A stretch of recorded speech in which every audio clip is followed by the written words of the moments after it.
We'll just say. Okay.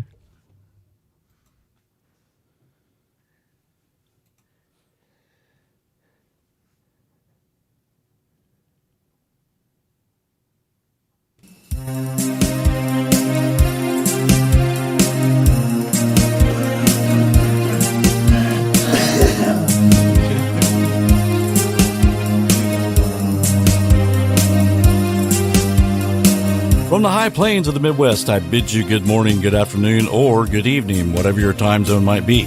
My nod to the late and great Art Bell. I'm Keith Sharp. And I'm G. Dressel. And we welcome you to Life After Life, a paranormal webcast where we talk about the paranormal, UFOs, or the unexplained. And the biggest question of them all, what happens when we die? Stay tuned. Hello, everybody. How's everybody doing today? What's up? For our one viewer out there, crimes. Hey, they're all coming in now. Yeah, class is in session. So we've got my lovely producer Pam is hooked up to a microphone. Say hi to everybody, Pam. Hi, everybody. Oh, Pamela. God. Hey, tell them what she did right before the show started. The ball. Oh yeah, she knocked our protection ball off the desk and it went plowing down on the floor. Thank God it's carpeted in here. Right before we do a paranormal. Yeah, hopefully show. That's not indicative of how the show is going to go today. Yeah. But it'll be us, not the guests, of course. Yeah. Hey, I'm so excited that we're getting to get back to paranormal. Though. Yeah, this is fun. We hadn't did this in a long time, so for all the paranormal people, here you go. Hey, can I say one thing really fast? No. I really enjoy doing this with you. Oh, well, thank you. This is a good time. we have a really good time. We do. That's why we always start a couple minutes late too, guys. By the way. But I mean, well, if we weren't late, it wouldn't be right. Right. It's always like that. But we do have an exciting show today, Garrett. I'm excited. And Pam. And Pam, you can speak up anytime you want. Okay. Maybe you can sing for Hey, everybody. can you show me where her mute button is, just in case I Right decide there. I want to mute her? Like right there. Okay, You hit that button, it'll shut her up. I would never mute Pamela. Never. Yeah, because I got to live with her. I know. So happy wife, happy life, dude. Happy life, happy wife. Absolutely. All right. So, Garrett, we have two guests on today. They're from Oklahoma Paranormal Association. And I believe that's ran by a female named Tanya McCoy. Wamser? I'm going to bring you guys on. Chris and Keisha. What's Tanya's last name? Hi. Hello. What's Tanya's last name? It's McCoy Womack. McCoy Womack. Okay. I don't know if that's because of the fact that you're not wearing your glasses or the fact that you have bad handwriting. Well, I have or a combination of both. It's both. I didn't put the Okay. glasses on, and I did write that really sloppy. So that's just the way it is. So how are you guys doing today? We're good. Good. Yeah, I'm good. In fact, I went to Tanya's store and bought a protection candle, and it took me about 30 minutes to figure out where the fuse was. It's pretty cool. I guess you like to. Do you like to stick? Is that what it is? I lit the stick and it kept going out, and then there was this little ball of something, and it finally caught on fire. The ball did? Yeah, and then my curtains caught on fire, and then I had to get water and put them out. No, I'm just joking about that part, but that was funny. All right, guys. So Keisha, tell us a little bit about yourself. How did you get into this, and what do you do for when you're not chasing ghosts? Well, I got in. It's kind of one of those. I fell into it. I've always had paranormal experiences my whole life. Just moving around, I'd always see these different things that I couldn't explain, and so it was always kind of like a shadow in my life. It would always end up following me around. So I'd, recreationally just jump into it. But about 8 years ago, I just decided to kind of just give it a just jump down the rabbit hole as an independent researcher and start trying to figure out if I could explain it medically, if I could explain it through paranormal. And I think that's kind of where I'm at today, is just still trying to figure out what theories fit and what don't. Right. That's awesome. Now you say medically. Are you in the medical field? No. I'm far from it. Oh, okay. I'm actually a graphic designer and illustrator by trade. Cool. I've been doing that about 15 years. That's awesome.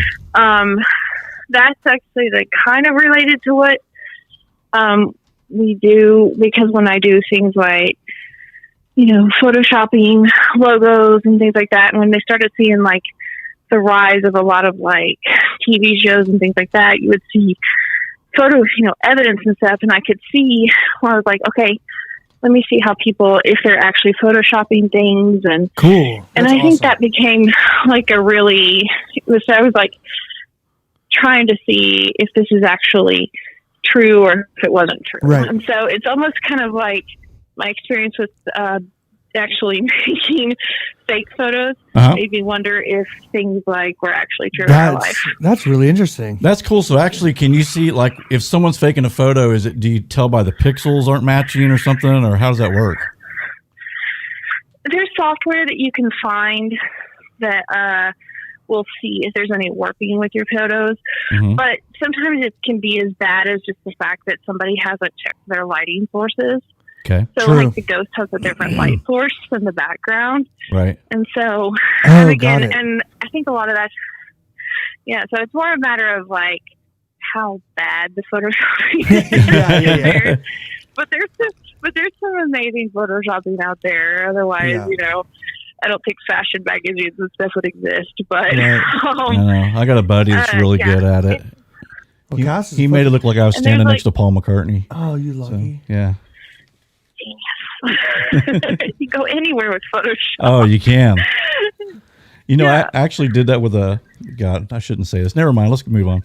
I was going to say, I took a dollar bill one time with a really good scanner, and I made a dollar bill cut. I mean, I had it where it printed on both sides, and it looked freaking real. Even the 20s had the little 20 thing on it. Why did you do that? Just to see if I could. This is what I love about my father-in-law. It's just like you just counterfeiting a dollar bill just to see if you could do it. Just to see if I could, and it was very easy. And the funny thing is, I took it to work, and my friend goes, "You are going to spin that on accident one day." Yeah, get rid of it. So I did. But you should have just left it on the ground. Yeah, I know, right? Let someone pick it up. Yeah. Hey, I love that she said that about the graphic design stuff, though, because Cass is a photographer, my wife. And I've always kind of wondered, and she talks about lighting and stuff all the time. So that's a really interesting angle that I haven't had we haven't talked to anybody with that background. That's interesting. Not at all. Okay, and Chris, what about you, buddy? All right, well, I'll be your first one. All right. So, Chris, tell us about yourself. What do you do when you're not chasing ghosts? Well, when I'm not chasing ghosts, I work at a college, and I'm a student advisor for veterans right now. Oh, that's amazing work. Awesome. So, all right. That's what I do, and how I got into all of this. I started to it was a different way to rabbit hole, I guess, than Keisha, but I ended up with a metaphysical group that we were having like a discussion reading group that we would go to all the time, and so we decided to try ghost hunting in Guthrie with a group at the time at the Bluebell Saloon, which is amazing and haunted. Right. We had so much activity, we got so much evidence, and that hooked me up with the leader of that team at the time, who later called me and the group to help them with a case in El Dorado, Oklahoma. And I ended up joining their team and actually getting on television. And so I was on that team for quite a while. Yeah, we had a couple of episodes of Animal Planet The Haunted that we were on. So nice. Awesome, dude. I love that show. I watch it all the time, or used to. But yeah, does it ever get competitive, like with other paranormal investigators? Like, well, they're not as good as we are, or that kind of thing, or do you see that? And you don't have to name it. I think there's always paranormal drama somewhere. I will say that the OPA is not like that, which is really that's awesome. Yeah, because my previous group, it could be weird, and you were just like, okay, yeah. We're trying to accomplish the same thing here. Right. So is there times when like different groups do get together and you guys investigate, collaborate? Collaborate together. Yes, so we have. We worked with them before. Yeah, I heard yes and no. Garrett. Yeah, we call them our sister teams. We have a few teams that we work with that if we can't do an investigation, we might send another team the case to see if they can maybe take it on or something. Right. But I mean, we have a paranormal council that Tanya has tried to start which is well, that's what it sounds like. It's a council of different teams from around Oklahoma. Oh, that's cool. And kind of establish rules when it comes to, investigating the paranormal for private cases and things like that. Some protocol. That's awesome. Yeah. So did she start the OPA, or did you guys all start it together? Tanya started it. Yeah. Hey, how many cases? Because you guys, if there's what's the caseload look like? Probably with COVID. It's probably. What's that? No, I said probably with COVID it slowed down. Well, so we still get requests, but that's kind of the problem. I'm the case manager at the moment, so right. We get requests, but it's there's a vetting process for all of this. Like kind of trying to figure out what have you got? Do you have anything? Is this something we can investigate with? But COVID, you're right, has pretty much slowed us down to a crawl. There have been a few cases that people have gone out on, but I know Keisha can remember recently in our private chat, like a lot of people just kind of said, "Hey, I have to step back from this because I can't risk going out to investigate right. and bringing something home to my family." Right. So absolutely, and it's been difficult. So hopefully, we can all get vaccinated and then run around some more. Yeah, the ghosts aren't going anywhere, so we have time to. Yeah. And that's gotta be, Right. but that's gotta be frustrating when you For really sure. have a family who really needs help, and it's like, well, sorry, we can't get to you right now with the Because I COVID don't know problem. if you guys listened to we had Kathy Nance and Dr. Logan Corelli. Yeah, Corelli. Both of those they were both on, and Keith's experience was pretty terrifying. And I was talking to him about it and saying, "Man, if somebody wouldn't have come and helped you, can you imagine?" Yeah, God bless Kathy Nance. I have to say that because I had a very evil entity in my house, and she, bless her heart, she drove all the way from Texas out to my house when I was having some problems and took care of some stuff with me. So you bring up a good point. Yeah, That's awesome. yeah, very much so. So what's your most interesting case, guys? And you might both have a different one, and that's fine. So we can start with Chris. Chris, what you got? Oh, do you want like the most recent? Is that what you're looking for, or the most like current? Well, the one that I've got. Okay, well, no, your most interesting case, the one that you thought, wow, that was crazy. Are they all maybe like that, and you just, I don't know. Well, yeah, I've got two or three, so I'll give you the most recent one, which is not a ghost. Okay. So there was a case not too long ago that was out in western Oklahoma that we went on, and only a few of us went because it was very. It wasn't for people, I guess, that weren't experienced, and that wasn't to be offensive, but it was a succubus. No, I think that's responsible. Yeah. Mm-hmm. Yep. So we didn't take a lot of people on that one.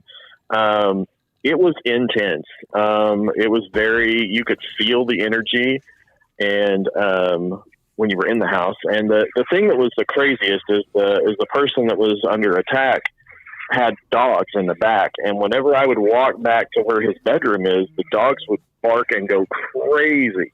And if I walked back to the front of the house, they would stop. Oh wow! So it was moving from room to room. I mean, we pretty much had to chase it out, and then I had to do like an energy cleanse on him to help him get free. Right. So, but happily ever after, he has not had any more problems. So Kind of like your Thank experience. God. And a lot of times, Chris, doesn't it, like sometimes you can go in there, you can make some progress, and then like 3 months later, they're calling you back saying, hey, this thing came back. yes, Yeah. it can happen. Hey, so did you say that was a private case? Is that what you called it? That was a private case. Okay, so what exactly does that mean? Well, I mean, just that's a home. So, like, it wasn't we went to a public location gotcha, or gotcha. anything. That So was as a you went to a So residence. I did. The reason I ask is because residential case. I didn't know if there was like rules So- or laws in place. So what are you going to do, Garrett? Ask their name and phone number? And, No. I'm curious, like, as to what were the circumstances that brought like you guys to their attention, right? Because it takes a moment where you're like, okay, I need to call in help. Yeah. Right. So like, can you Right. disclose that, or is it? That's why I'm asking if it was private. Like, Yeah. I think this was, if I remember right, this was a reference from a psychic that they had contacted okay. Mhm. thing, but so referred to us. And the because psychic was like, she "You need to call doesn't the want to OPA." get into that. Yeah. Yeah. Okay. She was like, I don't deal with this sort of thing, but Wow. I know the team, and that's yeah. And And we it- get a lot of referrals Yeah. from store owners and stuff like that too. So Definitely. That's crazy. That is crazy. So, Keisha, what's your most interesting story, girl? Mine was. She's going to say the same one I've Chris got, said. like, yeah, Chris's. Just see Chris's comment. No, I wasn't actually a part of that case, but I've heard about it. Right. But it's one that probably last summer, early summer, in it was like South Oklahoma City. It ended up being identified as possibly like a Wendigo or a Wendigo. Which is it's like a cannibalistic spirit. Usually it comes out during the wintertime. But it was one of the people in the home had summoned it into the home. Oh God. And Man. the thing that had I think the thing that still sticks with me to this day was the fact that I saw a phenomenon that I had never seen before, or I had only heard about, which was one of the biggest ones was the doppelganger effect, which actually Right. I still tease Tanya about it. But I was doing just readings in the back, getting a feel for where electricity outlets were, if there's vents, trying to do as much debunking. So in case anything happened up front, we can say, oh, well, there's a window here, or there's an electrical outlet here. Right. And you can kind of make sure that it's not attributed to that. Right. Well, this case with the doppelganger effect, I was in the back room and I heard Tanya in the room next to me talking. And so I'm like, oh, Tanya's back there talking to the client. This is not a, big deal. I'll keep going. Well, I did my little rounds, went back out to the front room, and Tanya was sitting on the couch. And I got so scared because I was like, how long have you been out here? And she's like, the whole time. Wow.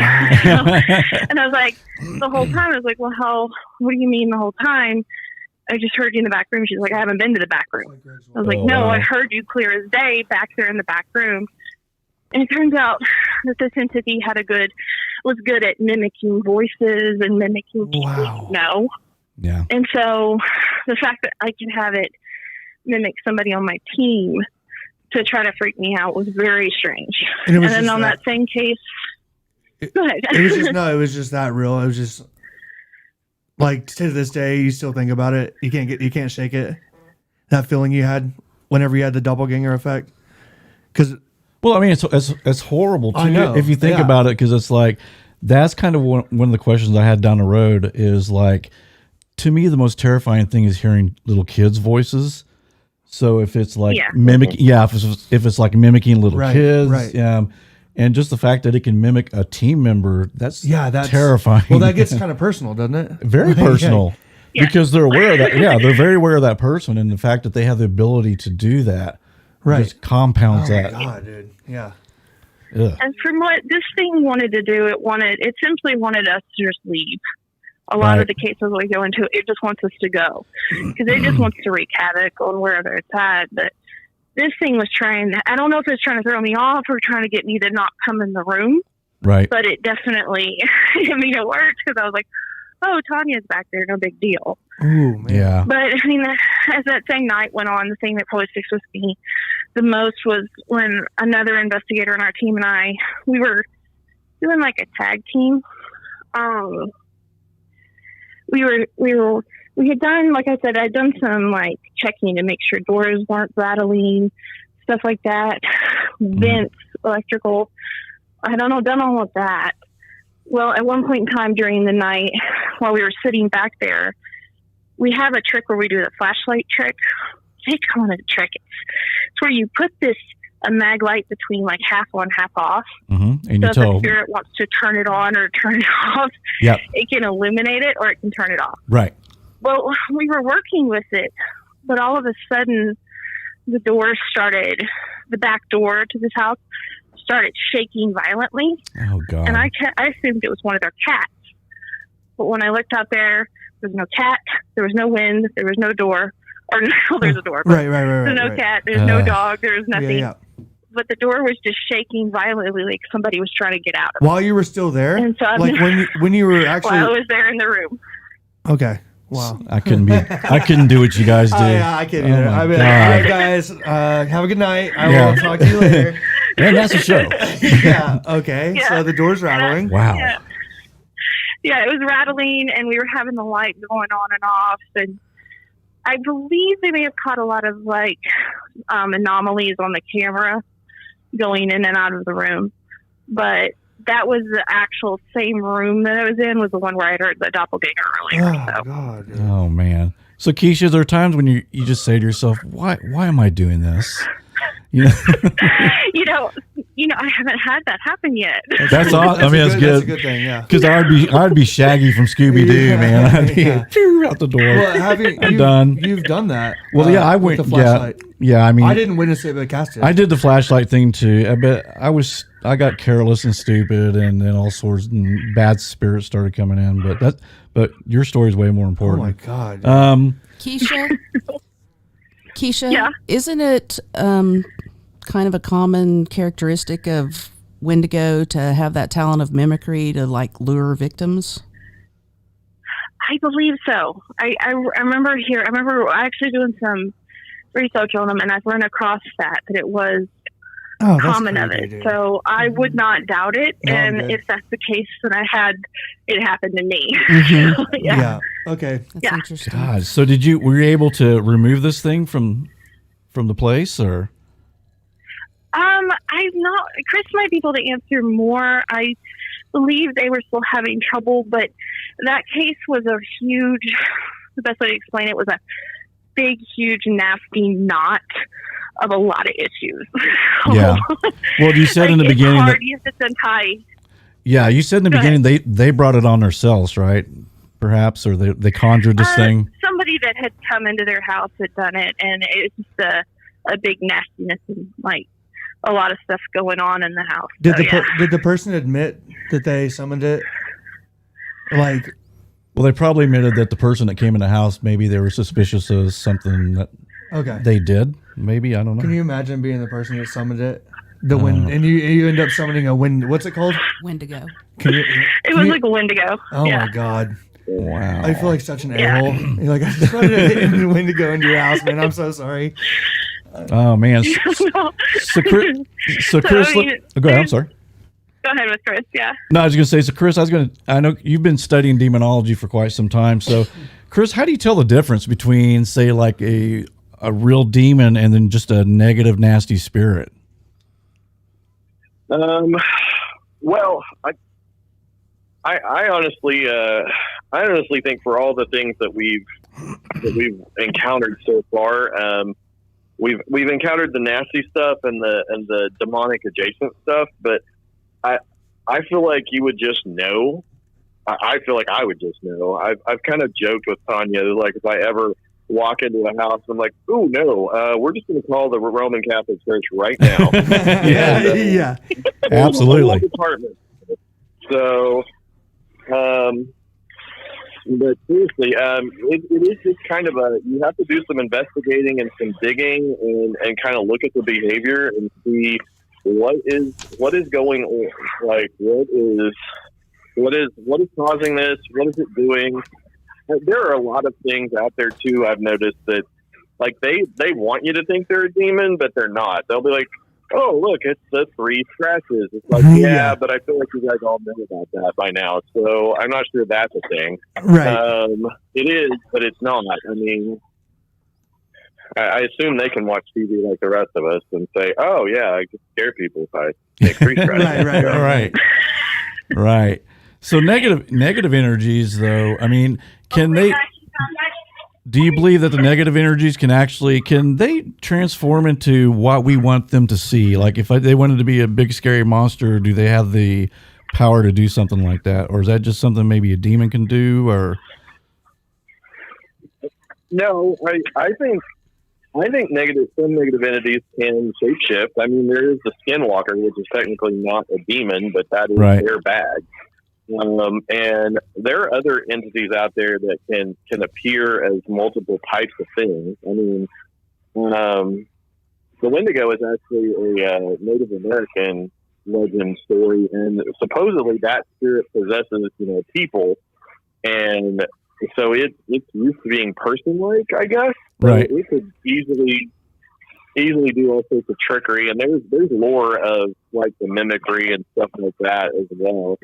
But yeah, to answer your question, they can definitely look like things if they want to, and it's all about how much energy they have or are draining, or how much power they just have on their own. Right. So would you say a demon has more power than a negative energy? Well, sure. They're much older and they're much stronger, and they they have their own agenda typically. I've only encountered, like, my very first case, the one that I ended up joining the other team with, was that was probably the most demonic thing I've ever encountered, because it was really strong. Like when we were doing the blessing with Carl Johnson, who's a demonologist that's been on TV a few times. Yep. Literally, a psychic and I were like, we would grab each other when he would fling the holy water, because it was like a roller coaster. It was like we just dropped as soon as he did it. It was like, oh, wow. So, yeah, it was nice. Wow. Well, hey, I got a quick question for you, because I'm kind of an idiot when it comes to this stuff.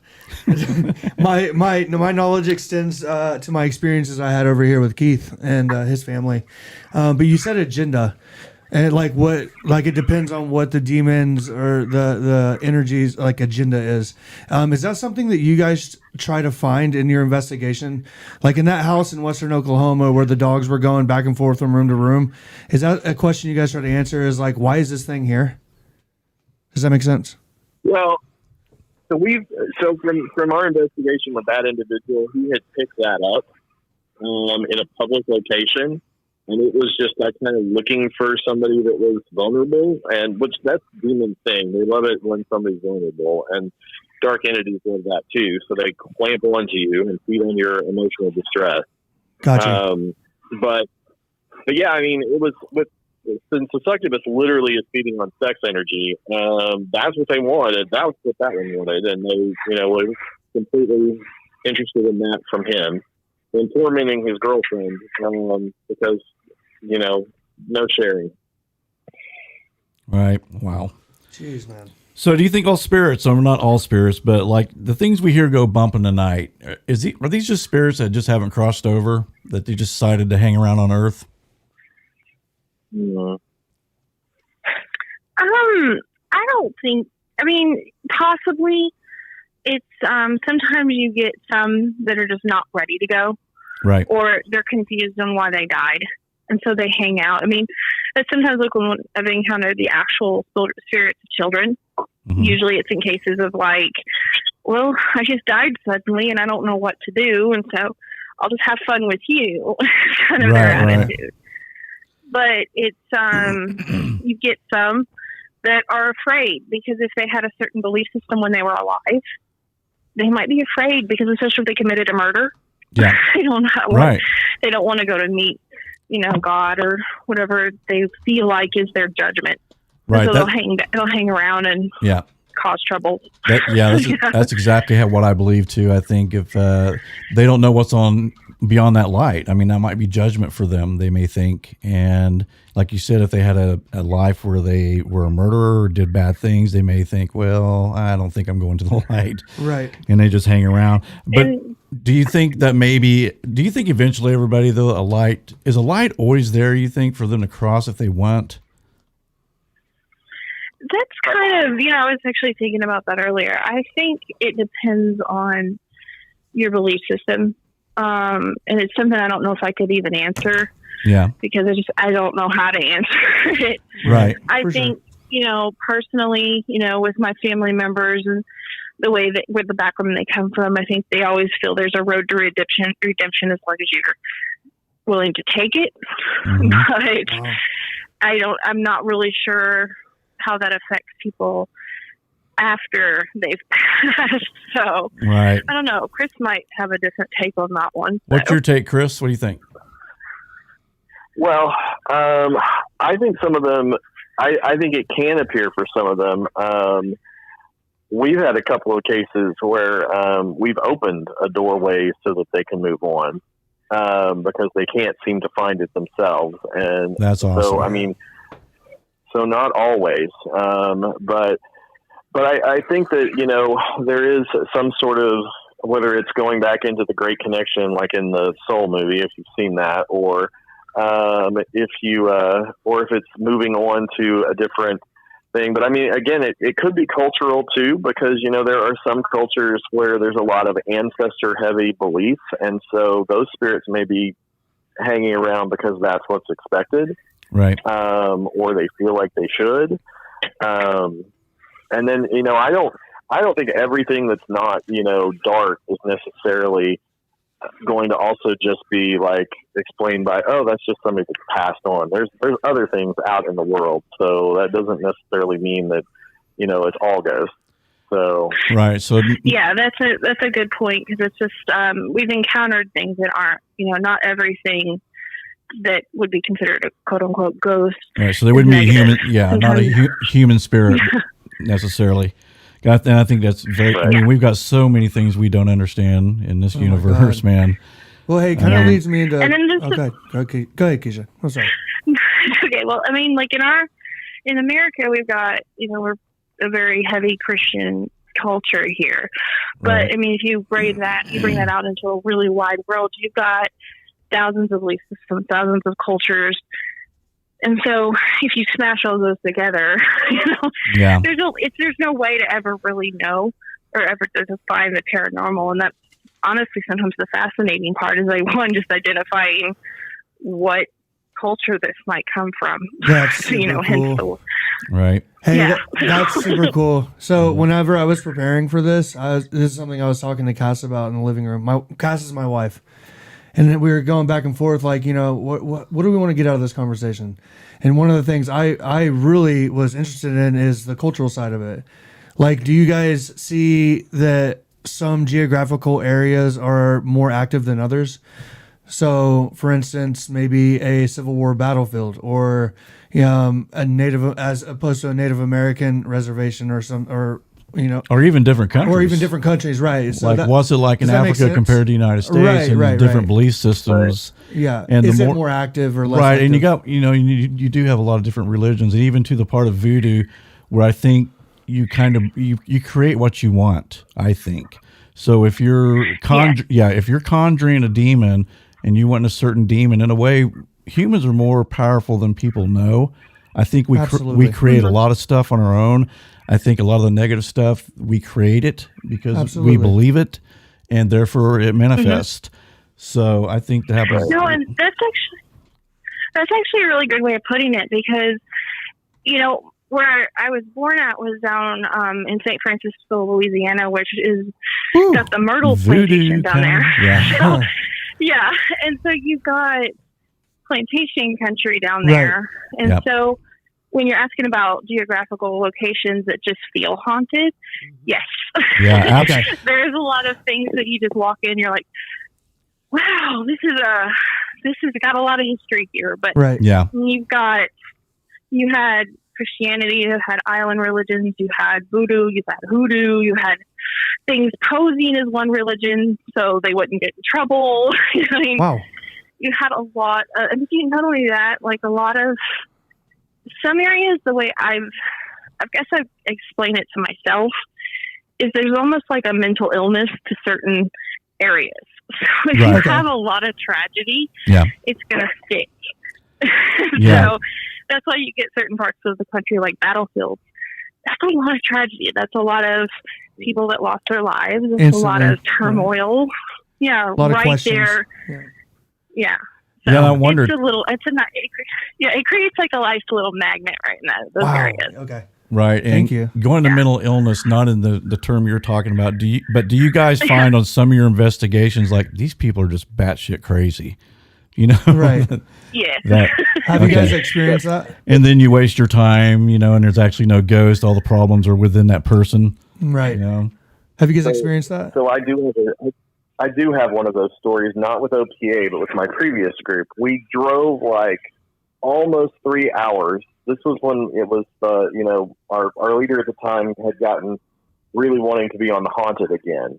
Yep. So there was supposed to be this dog that got killed out by this house, and they were having all of this ghost stuff go on. So we get out to this house, and the guy that takes us to the site where the dog is killed by the railroad is like 5 sheets to the wind, like drunk beyond off. And he's like, and Oh, so God, he's on man. truth serum too, thankfully, because he's just like, yeah, I don't really think anything paranormal happened to the dog. It's just blah, blah, blah, blah. I was like, great, 3 hours for this. Seriously. Right. And Well, then we start investigating their house, and we literally walk through a hall, and the woman's like, well, I don't know what it is, but I sink when I'm in this hallway. And she moves on. I step. There is no support under the floor. I also sank in the hallway because there is no flooring. And I was just like, oh. Surprised by the obvious. Yeah. Well, that actually it stood out to me early on in our conversation when you actually talked about vetting people. So you guys get the cases, you vet them in advance. See, because that's the thing Kathy Nance was saying too. Like a lot of times she was going to places and so Well, just like they said, good system. drinking, mental illness, you know, Right. drug abuse. Right. Yeah, and you guys do this for free, so this is coming out of your pocket when you're driving 3 Right. hours, man. That's expensive just to go down and Well, thanks, buddy. yeah. Well, right, and OPA doesn't do that, thankfully. Like, that's one of the things that's great about having the sister teams. Like, if somebody calls us from, like, Tulsa or way down by Lawton, we know some people that we could just be like, Got it. hey, have you talked to this person? Yeah. It's a great network. Yeah.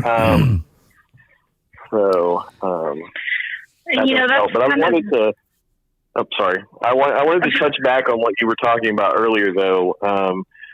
So you were saying about creating stuff, and those are called thought forms. And this is actually something that is in a lot of mysticism. Like when you create like something because you expect it to be, and you kind of give it your own life. Now the craziest thing is, I don't know. Have you guys ever watched The Dead Files? Yeah, Amy. The TV show. I have not. Amy and Amy. So this was actually just on their first episode of the season. Like it was the whole thing was kind of around a thought form that had been created. I was pretty impressed that it had made it on television, but so that stuff is out there. I just wanted to kind of throw that in. Sorry to. Can you explain? No. Can you explain just a little bit more for me since I'm an ape? Lord. Seriously, I want to know more about the thought form.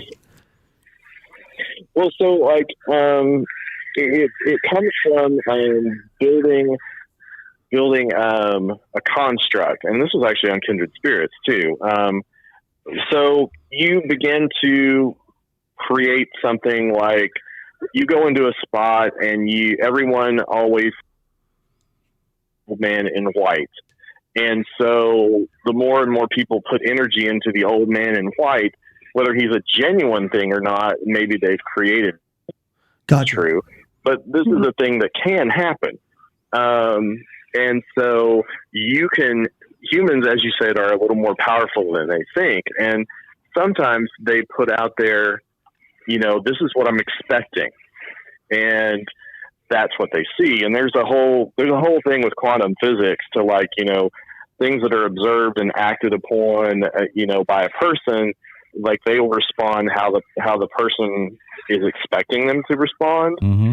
Like there's some theory about that. So that's kind of a thought form in mysticism. Typically a thought form would be something like, I want something to watch over my house. So I've created this entity that just protects my home, or I want this to protect my kid when he goes to school or something like that. Right. So, so typically a little more benign, but a thought form could form, in a location if everybody has the same tail and it gives it so much power. I think in pop culture, probably the one that's most known is Slender Man. Like he Gotcha. started out as creepy pasta, but people have taken the idea and added to the idea. Right. Yes, we know where Slender Man started. Right. We know that it was a creation by humans. That is so But weird. people have Are you guys psychic? Either one of you? I don't consider myself no. Okay, because I was just thinking Slender Man. I said that's something that started out as just it was BS, and then but if you put enough belief into it, you start creating it. You know, Right. So Keisha's a little more psychic than she gives herself credit for, and I'm intuitive. I'm intuitive and psychic, so but she's got more sensitivity than she wants to own up to. They're working with me. I'm in therapy sessions with Chris and Tanya. They're working on me. Yeah. Just admit it. Okay, so I got to ask both of you guys this. Were your families, were they accepting of your decision to get involved in the paranormal, or did they go like, are you out of your minds, or what did they think? Either one of you can go first. Okay. Chris, do you want to go first?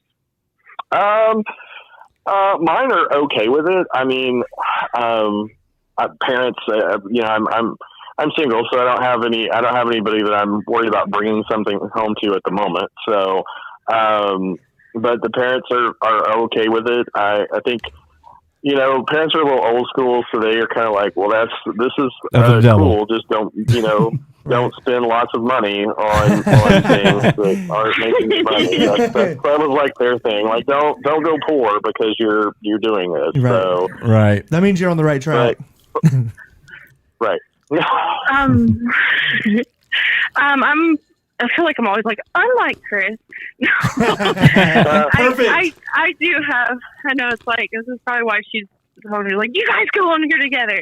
Yeah. I do have a little girl that I worry about breaking things out to. Sure. And I will, that's something that is always a big concern to me. And so when I go into investigations, I have my own little personal things I do to protect myself. And I've had Chris one time after investigation do energy work on me because I kind of got the feeling something may have attached to me. Mm-hmm. And I was like, she isn't doing it. I don't know, Yep. but could we go ahead and do some precautions? And so it is extremely important for me to make sure that I don't. But my family, they have been really supportive. Cool. Even my more religious family members and stuff have been like, oh, you do paranormal work? I have a story for you. Yeah, of course. So yes. That's true. I couldn't be more thankful for my family. That's awesome. Yeah, when I first started doing it, my family's old school. My mom and dad were older, so anything that's ghost related with ghosts is from the devil. That's what they thought, and you're just you're walking into the demonic territory, and my sister's like super religious, and I did eventually, like I said, I won't go into the whole story, but I got spiritually attacked one evening enough where it scared me that I stopped messing with spirit boxes and the K2 meter and just stopped. It was really because bad. it got to where it started hurting my family. Well, I was here for it. He was here. I wasn't even a believer at first. Yeah, he is now. Oh my God. Yeah, you have to be. Which brings me to my next question. And this is why I couldn't do this. Have you guys had a spirit follow you home? Wait. Before you guys answer, This better be good, Garrett. No, this is going to be good. And somebody's going to comment like, stop cutting the old man off. I know, right? Quit calling me old. I'm just kidding. No. But every time we have a paranormal show with like a medium or like some investigators, did you notice that they always answer the questions that we have written in advance? Yeah. That's why it's like she isn't intuitive. Yeah. It's like I've probably skipped 3 questions already because you guys answered them. Every episode it always happens. So That's because they're psychic. So I know. So what? How about it, guys? Anything follow you home? Like I said, I feel like I have had things attached to me, but I haven't had it come into my house yet. Oh, you're lucky. What's that feeling like? I do. If you don't mind. I could tell you 2 things. Like, let's hear. For me personally, the day I had to have Chris's help was I was in a great mood through the whole investigation, and then we went to dinner afterwards, and it was just kind of like I was even sitting next to Chris going like, I was just so incredibly like sweaty and sad and just Wow. depressed out Right. of nowhere. Yeah. It was like, and I was even looking at everybody and I felt like I was a little bit of in a dream. Now, Right, Yeah. right. I don't know, but it was so contrary to how I was feeling the whole Right. night. And, you know, and there was no reason for it. So how did you guys fix it? You might actually have to ask Chris the details he does, but he kind of helped balance some stuff, and I felt a lot better. Oh, awesome. You know. Okay. Well, Chris, how'd you fix it? How'd you fix it, Chris? I need to know these things in case. Well, so I've studied a lot of things, but I've also trained in Reiki. There's a energy work out there called quantum touch, and then there's a level beyond that I'm also trained in as well. So it is basically pulling energy from the universe and directing that energy to remove attachments, heal, just kind of cleanse and sometimes open auras, open chakras, things like that. Now in Keisha's case, of course, it's like cutting anything that's not supposed to be there off. So, and maybe if something was getting into like her field, getting that moved out and pulled out. So that's kind of what that is. And you can actually do it with houses, as well as people. So, I mean, you can use energy to cleanse places, and I have done that on several occasions. And yes, I've had stuff follow me home as well. So, And were you able to? Yeah, and I was just going to say. I was going to tell you, like, I've had my close family member of mine that she's had something follow her around her whole life. So no matter where we moved, it was always there. Yep. Same here. Yeah. I had the same thing happen for about 20 years. But so, Chris, how did you banish this thing out of your home when it followed you home? Is it just, well, so the first time I had one follow me was actually that first case that I was telling you guys about that was down in El Dorado. Mm-hmm. I actually was working I was working at OU at the time, and I worked with a friend who could see auras, and she looked at me and she was like, there is something like right behind you. Wow. And I was like, uh-oh. Yeah. So I went home at lunch, and there's it's called the banishing ritual of the pentagram, which it sounds more crazy than it is, but it's an angelic banishment. So you call like the four archangels, and you basically envision them all around you and cleansing everything. And that's how I got rid of it. I've had other ones though. We had one case that was actually more of a funny follow home. Like it didn't do anything, Okay. but we were all very aware that something had followed us, because it would like we would become aware of it, and then it would go like to somebody else's house, and they would become aware of it, and they would hop around, and finally it just went back wherever it came from. But Wow. we joked that it was like we came to check it out, so clearly it was like, well, I'm going to check you guys out. Yeah, So, See, and this is the so wild thing. it wasn't anything bad. Well, this is the wild thing is earlier we were talking about how we would just be like, okay, guys, bye, good night, like as the doors like shaking off the hinges. Yeah. He just said, oh yeah, the second time it followed me home. I'm like, dude, after the first time, I would be like, all right, guys, later, bye. I'm not in the group anymore. Yeah. So thank you guys for sticking with it, Oh, because my it God. is so intriguing. It's unbelievable. It is. You guys are brave people for sure. So do you think there's a lot of carelessness with new paranormal investigators and even some established paranormal investigators that you see on TV? I mean, because, I've seen new where they start like cussing at the spirits. And I mean, what's your thoughts on some of that stuff? Yes. Short, yes, good night is all I have to say. No. Yeah. And you don't have to, needs to be a lot. You don't have to name any groups or any right. TV shows. Just So is there carelessness out there you guys see? Yeah, for yes. sure. I think that you've got a big difference between what you see on TV Mm-hmm. and what reality is. Yep. And while I do think there are people on TV who are good, they are truly trying to do a good job, Right. they still have to do ratings. And Right. so there can be a lot of carelessness in trying to get things to happen. Yeah. And the problem is that you go in, and say you go into a private investigation, you got a pretty nasty demon knot in there. You go in there, you upset it, you take your equipment and leave. You leave a homeowner with a pretty upset environment. Right.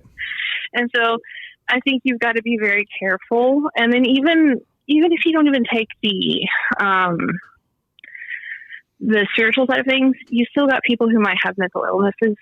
You still have people that might have, very, pretty like, I mean, it's kind of counted both, but you've got people who have really, toxic home lives and things like that. So you've got to be careful with what you go into. Right. And that's also what is the one thing with like Tanya that she stresses is that you have to make we have to make sure that our investigators, we do like what Chris is probably going to tell you guys about is there's a lot of vetting processes. There's a lot of things that we do before we ever even go and say, okay, this is paranormal. I love that. Yeah. No, I love that. As it should be. Yeah. And there's a lot, it's like Chris said, you don't want to drive 3 hours and the guy's drunk. Right. Yeah. But also the thing is, it's just like we're vetting our clients. I always encourage people to vet investigators. Yeah. Absolutely. Man, If that's a anyone great charges point. you, like you need to make sure that who you're bringing into your home Right. is reputable. Right. So, Right. And you has could have one experience. guy just ruin the whole Yeah. investigation, Yes. Yeah. I feel like the thing is that I understand the television, they need to get a show, but because of the nature of television, there's a lot of recklessness. Yeah. And then because of what people see on television, they try to replicate that. Right. And it causes Exactly. troubles Little out in the trickle real down. world. Yeah. Yeah. And they don't know what. what they're Yeah. getting themselves into, And Yeah. and some, And it's I was just going to say some go of it's ahead. like there's so much, there's that particular one that's so over dramatic, Zach Bagans, but won't say his name or anything. I don't know about that guy. Keith's being ornery well, tonight. I actually ran into Zach when he had done Did he try to get in your pants? the go. No, I don't think I'm his type. Okay, I know a Plus, little I bit love my about him, husband, so. by the way. Jesus, Keith. Sorry. Dang. Well, All right, that makes me laugh. I'll edit that out. He was nice. He was nice. He wasn't anything like you see on TV. Yeah. But I only met him for a few minutes. But the thing is that I understand that he's got a show to make, and I just maybe don't agree with his techniques. So Yeah, I don't either. it's like, oh yeah, you're a nice guy, but But, I don't think I'd go your route. Yeah, like of most of the shows, I can see, the network going, guys, this better get scary. Because, I mean, you guys know as well as I do, like, about 80% of the time you're just sitting around and nothing's happening. Or you go to what you think might be a haunting and there's nothing happening. So I can imagine what the stress would be like, if you're making $1 million salary and the producer's like, hey, make something happen, or you got Right. and start putting the pressure Well, on. and then also all the people that are watching it all of a sudden are like, maybe buying into it and being like, oh, I want to go do that. Yeah. And so it's creating a bad cultural habit. Yeah, it is. And I think it can force, maybe it's that ethical thing of maybe forcing good paranormal investigators to like go along with something. I know one particular show, and I won't say that they kind of it happened, but they had to recreate the scene. And one of the guys was upset, like, you can't do that, and it's like, well, hey, it did happen. So, Yeah. Right. Mm-hmm. So. And see, we have a group that we work with that is on television. That we worked with these people that have come through they're para celebrities, and there are some really great television personalities out there. Yeah. Some of them I haven't gotten to meet. Some of them I'm dying to meet. Right. Like it's one of those things. Like when you go back to, I think Zach's usually the one that most people think of as not the way to do it. Yeah. Is that he's like, I understand his job. I think he's a very smart guy. I think he's done a wonderful job. creating a great television show is just maybe isn't what would be the best way to do it. Yeah, in fact, let me just. Yeah. One of my members, Dark Times, he brought this up, and I remember this. He says Zach took off his shirt and tried to fight a ghost. What? Yeah. I've never see. I don't like. Well, I think it was just Zach. this Zach is guy. in really good shape, and so Cool. I think it's like, Lucky. hey, check this out. Oh, I'm gonna fight this ghost. I'm gonna with my fight this shirt ghost. off. Hold me back. I Hold me promise back. none of us will take off our shirts and try to fight any ghost. Yeah. Darn it! That would make it more interesting. I promise this is not going to happen. If you need us to come in, I promise we'll keep all clothes on. Right. Okay. You guys better behave. Hey, for real though, like I love what you guys keep going back to, talking about the vetting process and stuff. I'm a protocol guy. Like I like to have a set standard of how I do things, and so I think it's freaking awesome. I think it's amazing. He used to be in the military. Can you tell? Yeah. Well, hey, West Point was yeah. West Point was super haunted. He went to West Point. Hey, So. very haunted, a very old place. Yeah, But I still didn't even believe it. There's all these stories about it and this and that, and still I didn't believe it until I came to your house one Yeah. fateful day, walked through that door, and Yeah. You can- it's never been the same. it since. used to. You could walk Oh in my my house and God, just dude. feel like you're walking through Come on, I tar. don't even want to talk about it. I don't want to summon it. Yeah. Please. Well, this is about them, so Yeah. they can. Yeah, that's another story. So I was going to Well, ask. it's a good. Go ahead. Go ahead. No, you go ahead. Please. You're the No, I was- guest. Okay. I was just going to say, just to add to the vetting, it was like vet your investigator is, Yes. definitely take the time to realize who, because you are bringing them into your house. Yes. Make sure that Definitely. Yeah. they aren't going to like Tanya has a ton of rules and things like no smoking, no drinking, no drugs, no, Right. no vandalism. I mean, these are even public That's always rules, good. but Yeah. there's a lot of like, you're calling in a professional. So just like you don't want your exterminator high as Right. shit. Right. Right. Right. you don't want Spraying You're poison. dry- you don't want your you're- ghost investigators, Your you know? driving instructor's an Yeah. alcoholic. The exterminator spraying poison all over the kids' toys. Yeah. You're like, oh, what the hell are you doing, man? Yeah. Exactly. Hey, that is a great point though, because that's not something like I don't think I'd necessarily think about like in the moment. You know what I mean? So it's a great point to like take a breath if you're having these experiences, like find the right people to come in so that you can take care of it immediately. It just sounds very. Oops. Oh my God, Okay. I'm sorry. My that bad. had to happen. Yeah. Well. No. But I just think it's a really good point you make. Take a breath, find the right people so they can come in and get it done. Otherwise, it's not going to get done properly. You're not going to figure out what happens. You're going to have people clawing you Yep. for a month. So do you guys believe Yeah. on certain tactics? Say you're having a slow night, and this is something I was just going to bring up earlier. Do you believe it's okay to yell and be like disrespectful to the spirits just to get them riled up so that you a can great get question. evidence, or what do you think? No, I don't think it's a good idea. I think it's essentially like going in and upsetting, especially, okay, like let's say you go into a household and the spirit's abusive. I mean, Yeah. it throws things, it hurts people, it does all these things. You don't want to go rile it up and make it worse for people who have to live there. Right. I So, think that's such a I do bad not think idea. it's a good idea. Yeah, I agree with you. I think I it's think- horrible.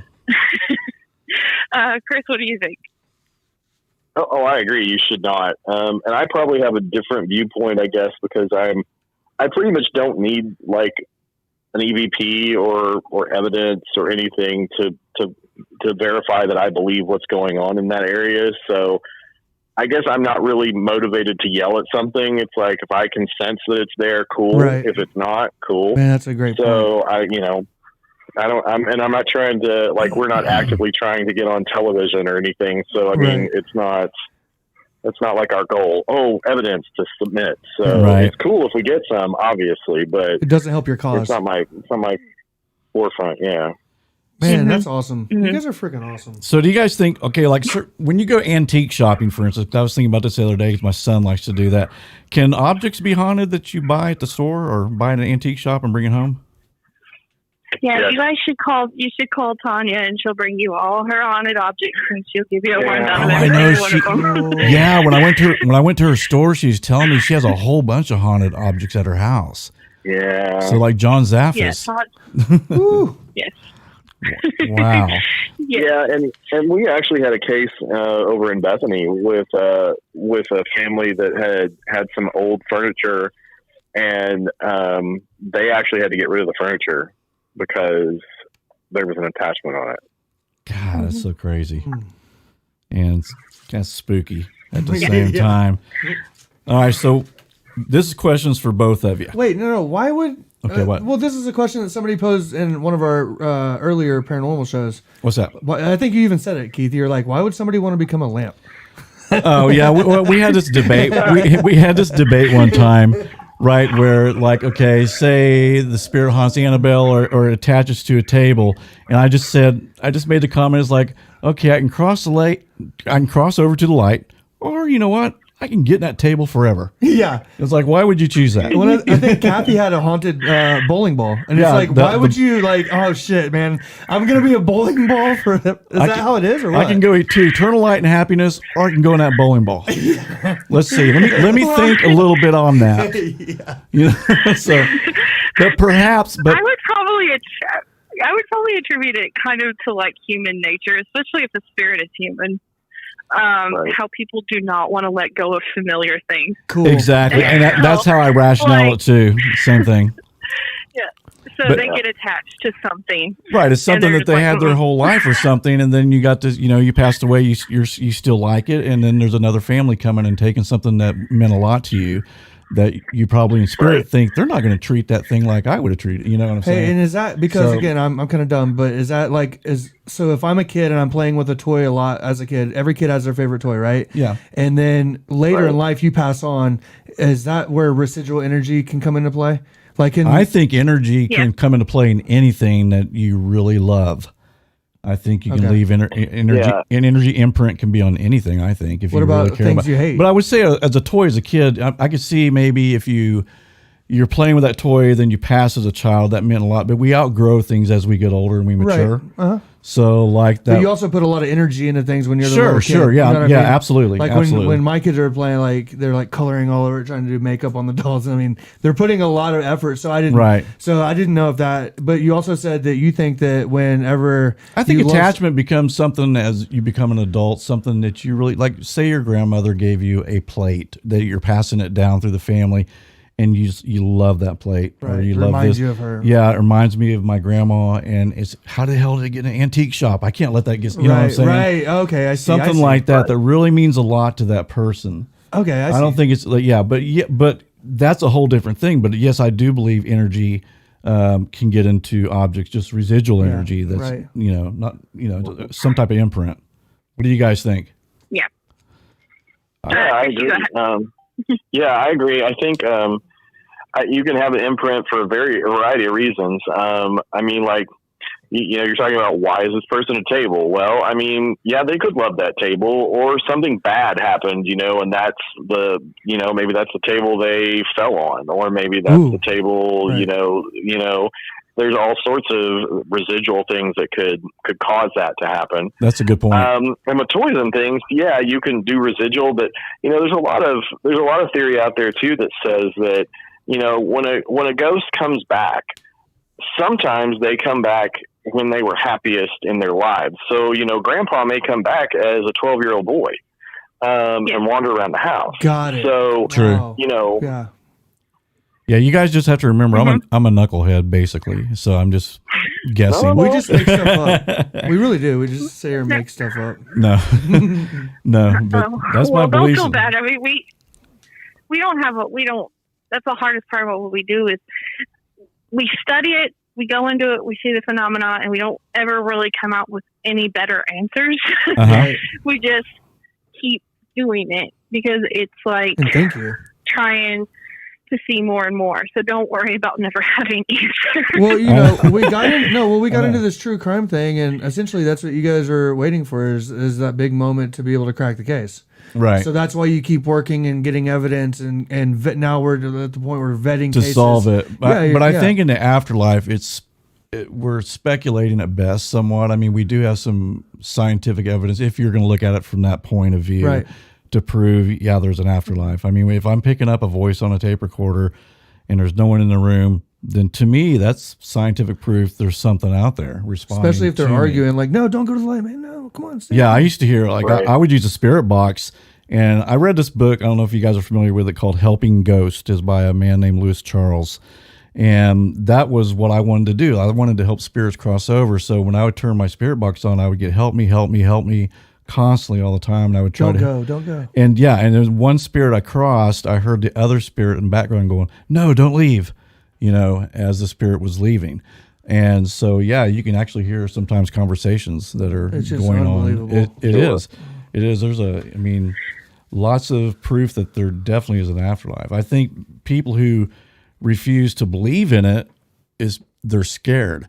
It would totally turn their world upside down in the certain religious beliefs they may have. Mm-hmm. They were taught anything like that's of the devil, like my family, for instance.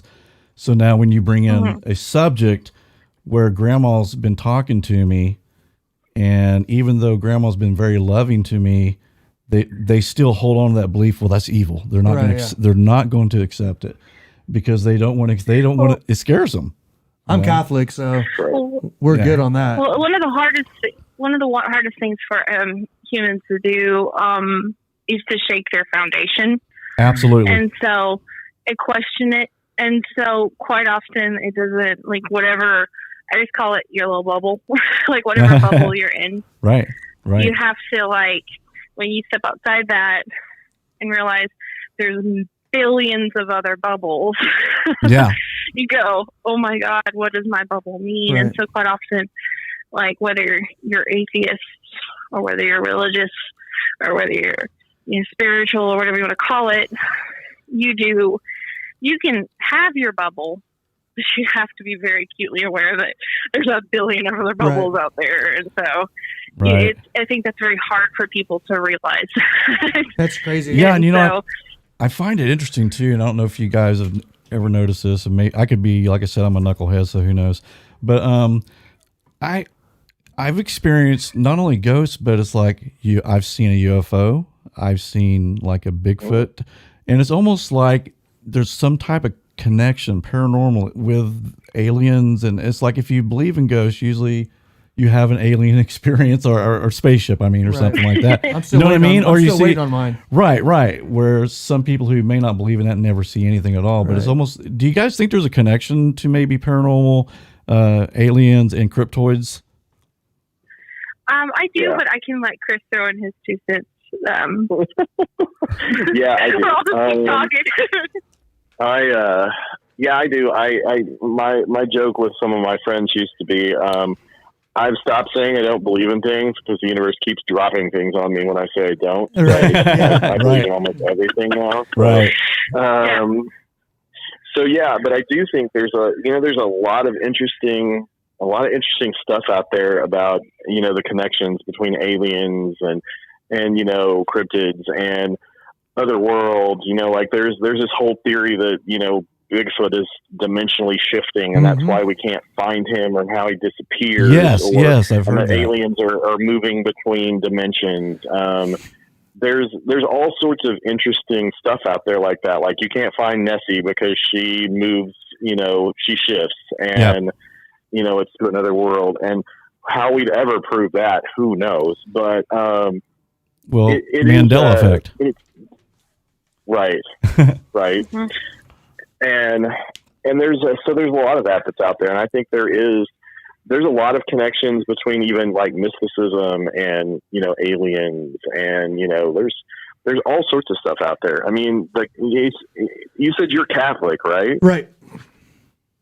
And so you have the Book of Enoch in your Bible, correct?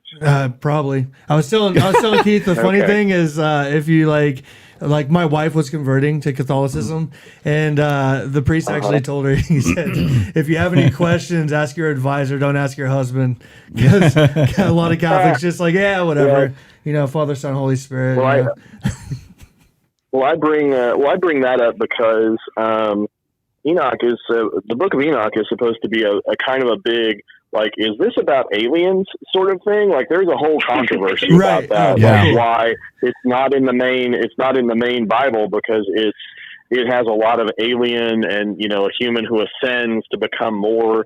There's a whole lot of controversial stuff in there. Right. And, you know, so I think that's all in the paranormal too. Life after life. Yeah. Yep. Just like the title of the Well, show. it's like I've Right. sent my daughter down the Stranger Things rabbit hole. Oh yeah. And unfortunately, I can't get her back. And she's actually in there watching it right now. And Awesome. I was actually watching it with her yesterday, and, you know, like how that's pretty much, you know, like punching holes through dimensions and things like that. Yes. And in the paranormal world, like there's the Stardust Ranch, the Skinwalker Ranch, Right. where there's these hot spots where it's not just ghosts they see aliens, they see Bigfoot, they see cryptids, Yeah. all in these like little areas. So, I mean, it's possible that if we do have dimensions, then there may be holes punched in them every so often. Yeah. I totally I believe want that. in full transparency here. Okay, we've done quite a few shows together now. Yep. We did do the Bigfoot Art Bell Bigfoot show. We did. And you know me, I was like, come on, Bigfoot. I was like, we would have found Bigfoot by now. And then as we continued on, we talked to people like Amber Lee, right? And we started going down that rabbit hole of the aliens and how they're all, and then she even mentioned multi-shifting, and I was like, holy cow. Yeah. So I get it now. Yeah. Like- She's like, they're dimensional beings. So they do like, you know. I slipped out. I'm sorry, I didn't mean to. Just Yeah. a Bigfoot real fast.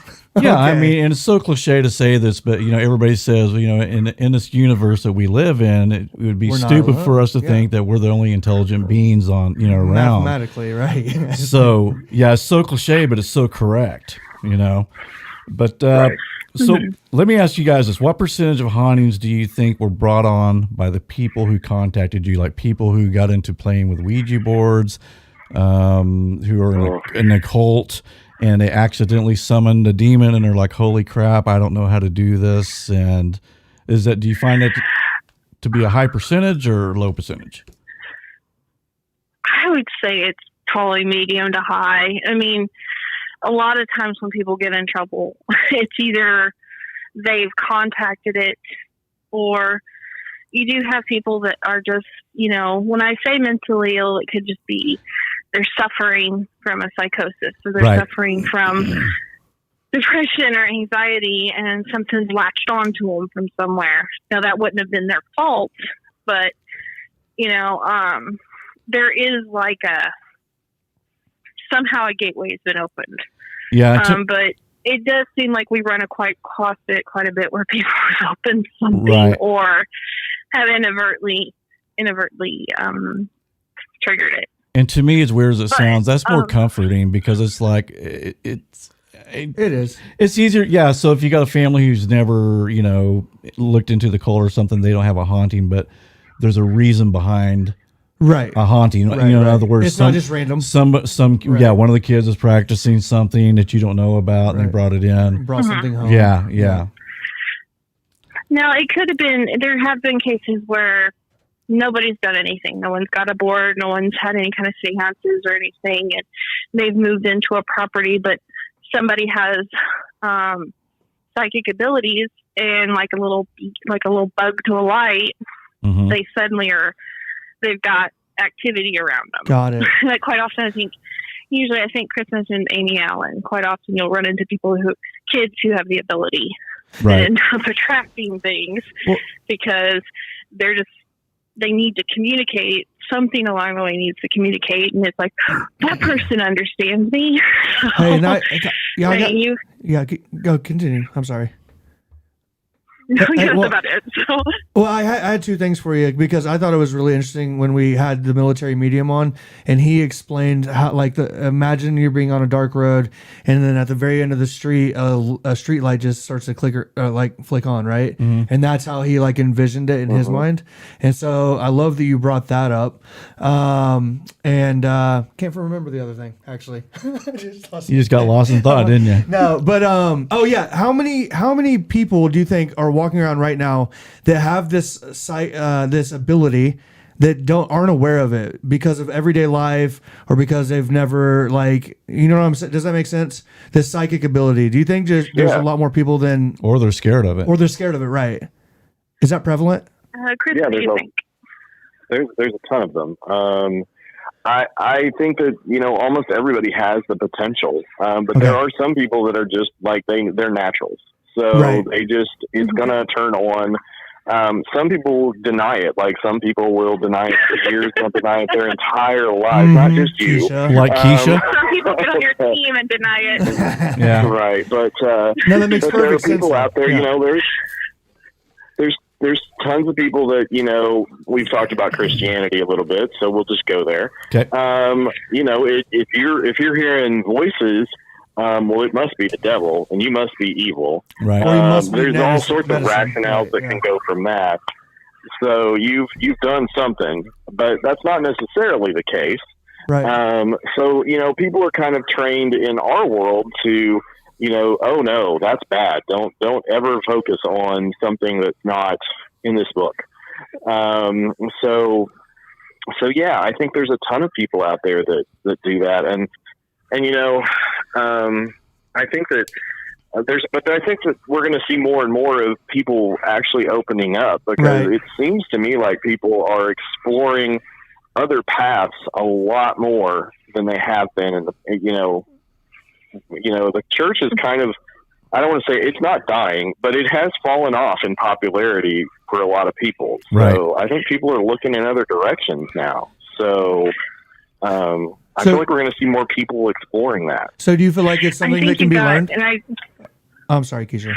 Actually, well, I was actually talking about your bubble, and then you see a bunch of other bubbles around you. I was actually speaking to she's married into my family, but she's from the Seminole tribe, and she was telling me about some of their folklore and urban legends and things like that, and I was just fascinated. And it occurred to me later down the road, like what kind of along the lines of what Chris is saying, is that how much, like, when you're talking about Hollywood, they always act like, well, this was just Native American grounds, Right. When you realize, like, when you say Native American, you're talking about hundreds of tribes with different cultures and different folklore, and how, I do think there's a lot with, like, especially without getting into political, people are exploring different ways that people have done things over more and more now. Right. And so, yeah, It's kind I of do just think people are compounding. becoming more aware of it. I mean, that's But that's do promising. I think people can learn it? Yeah. Do you? I don't know. I mean, that's a good question. I do think, like what Chris says, you can be, like, naturally to it. Because, like, I know I'm denying. You can learn like, it. my own. You can learn it. You can learn it. It's going to take effort, but you can actually. You can learn to. It's part about trusting your intuition and trusting, and being willing to step forward and do that. I think anybody can do that. But it's just one of those things. Like, you have to be sure that you want to go through the door, because you can block the door a lot, but the door's open once the door's open. Right. That's kind of how it is. And then you got to hope it's something good that came through that door. Yeah. Well, Yeah. Fascinating stuff, though. Yeah. Well, I don't recommend opening the door by conducting a massive ritual. I would say start with something simple like meditation, or That's right. So I shouldn't start out. I shouldn't start out with a shadow demon, right? No. Also, please don't start out with a Ouija board, because Next, that is the epic disaster movie right there. yes, that was. And Hey, thank you for reading our notes. Chris, you just read my mind again. One of the questions in the chat room for you was, "What are your thoughts on Ouija boards?" Don't do it. I think a Ouija board would be an excellent tool for an experienced psychic, someone who knows how to read things and knows what they're doing. I think when you give, like, a 7-year-old a Ouija board and say, "Hey, go play with your friends," I mean, literally, it's like the thing you just said, where it's like the kids have just switched on the street lamp in the dark road, and, like, if you're lucky, it's somebody's grandma that's walking by, but it could be Beelzebub, taking a stroll, like, "Oh, what's over here? I think we could talk to them now." Yeah. So, yeah. Sounds like a cartoon character, and, like, Beelzebub. Whether or not you believe, I mean, it's essentially the Ouija board. Yeah, it's just cardboard and plastic, but It's the belief you put into it, I think. The thing is, yeah. it's kind of like, you know, how like when people wear, you know, they wear crucifixes around their neck. It's not, yeah, it's just metal, but it's the belief behind it. Absolutely. It's the intention and stuff. So it's not just the belief behind it, though. If you think about it on a large scale, everybody thinks the cross is protective. Everybody, right.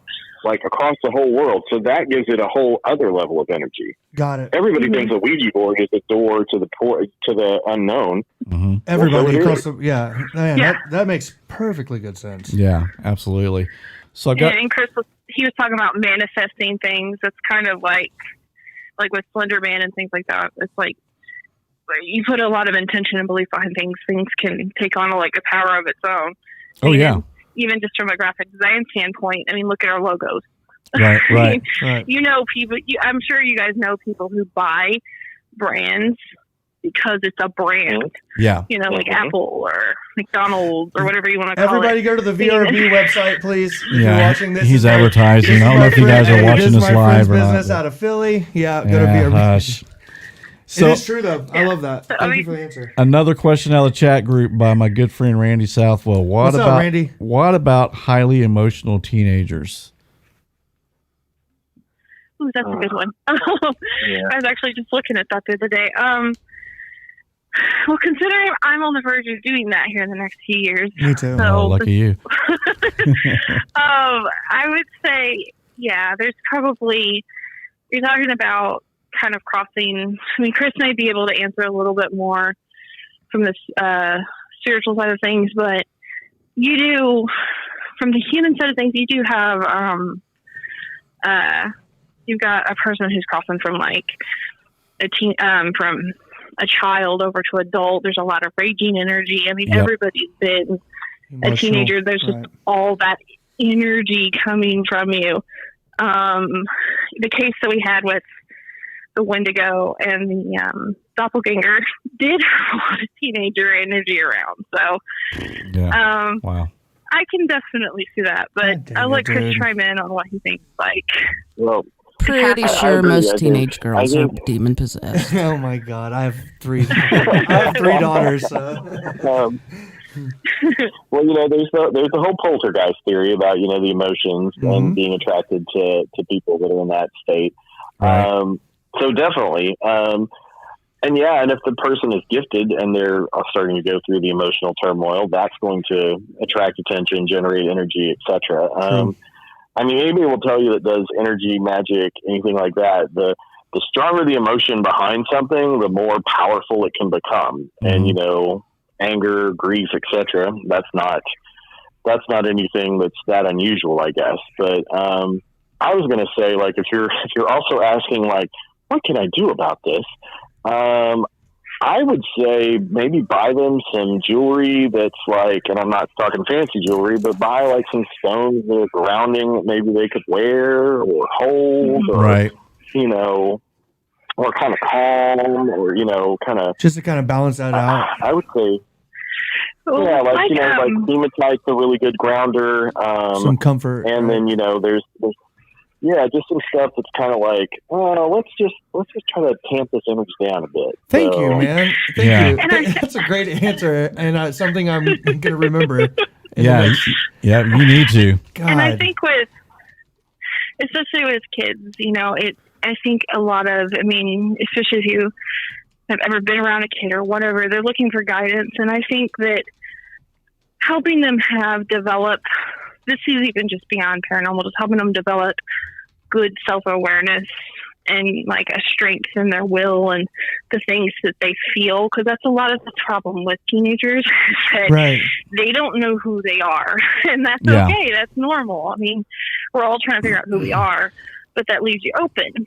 And Right. so I think helping them trust in who they are, trust in their thoughts, and say that it's okay to change your mind. It's okay, but Right. you are okay as you who you are. Man, I mean, it's crazy that you're talking about such like a real life kind of thing that we all go through, and a paranormal. No, but it makes complete sense to me. I with still kids. don't know who I am. Yeah, but I work with kids, No. so I mean on a daily basis, and so that's interesting because that is just how kids naturally are. So it just makes all the sense in the world to me. Yeah, and I'm sorry a we're great keeping you answer. guys so long, but this That's is a so great interesting. answer. Are you guys doing okay? We're just about done. We're okay. No, you guys. Okay. Fine. Thank you so much Yeah, it's for been coming on so again enlightening. tonight. So I got another question from the chat room, and this is something, Chris, maybe we talked about putting a belief into something. Does holy water work like that? It's not necessarily it's the water, or not necessarily it's blessed, but just having the faith that this water is actually Collectively, right. charged or whatever the word, or is there something to that when a priest does bless water? Well, genuinely, if a priest is blessing the water, he's energizing the water with that intent, with that blessing. So yes, that is a very real thing. Have you guys ever seen? There's a book called "What the Bleep Do You Know?" But there's also a movie that goes with it. Have you guys ever seen that? No, I have not. So there's a really interesting part about water in there where they go and they do like 3 samples of water, and they have somebody like curse at the water, one of the deals of water. They have somebody pray over the water, and then they have one that they don't do anything with. And then they got a microscope and they showed the difference. And like, so the prayed over water has these beautiful, intricate patterns. The control water is just kind of there, and the yelled at water is kind of gross. So Wow, that's there is interesting. a whole energy imprint thing to that. So yeah. That is cool. Wow. That's very interesting. And again, it just shows you how powerful yeah, the universe, the humans in the universe yeah, are. Yeah, I love it so much. That's cool. Oh Very my cool. God. Do you have a question, Garrett? Man, yeah, and this is kind of just circling back to the point where I asked, like, can it be learned? The abilities that some might believe that we all inherently have. Okay, when you're being able to contact the afterlife, and you started with meditation, because you were like, definitely don't start off with a Ouija board, like that'd be really bad. Okay, no no bonfires or anything. So but you started with I'm just genuinely curious. You started with meditation, and as somebody that's in the world of training, I want to know, like, what were the next steps that you would, if somebody was interested in maybe trying to learn about their abilities. I'm not staring at you directly into the camera, but That's creepy, Garrett. I just want to know, how do I access my abilities? They go back and watch wanna this and be like, know. that guy's a freak. No, I want to know how to access my abilities. So could you please answer me? Meditation, then what? Right. Well, meditation, and I would say do some research. I also found that my abilities initially really kind of took off by being in the paranormal. For me, that just kind of helped, because you had a lot of stimulus to kind of A lot of practice. work with. Because not everything, like I would say, like when I first started, you always, on every show, it's always the negative case. But honestly, Right. it was maybe 5% were negative, and other things it would be like we had one, we were in this old theater, and there was an actress that was like in the bottom preparing to go on, and that was her thing. And there was nothing negative about that. It was just cool. Yeah. That is very good to hear. 5% is a good percentage. But I would say, read some books, kind of, there's some really good authors out there, and there's really good people around, where Tanya's store is now, so you can kind of find us. Right. If you have questions. Absolutely. Having somebody to talk to is really, really good. I mean, books are great, Like but a actually mentor. having someone that you can Right. trust to kind of give you some guidance also helps. That's Yeah, super absolutely. And I would say, like, therapy sessions with Chris and Tanya, so I'm working on my empathy. I'm just kidding. Like, the point is that, like, I was diagnosed with really early as a kid, which got me down the rabbit hole of, like, being really aware of yourself. Hey, Keisha, I'm being sorry to really interrupt. aware of, I'm sorry, like- Keisha. I'm sorry to interrupt. I'm sorry to interrupt you. You cut out when you said you were diagnosed with, and we didn't hear what that was. I'm sorry. You're like, the worst thing ever. No, it was hypervigilance, which is like acutely aware of, you're like, no, don't leave me hanging. I know exactly.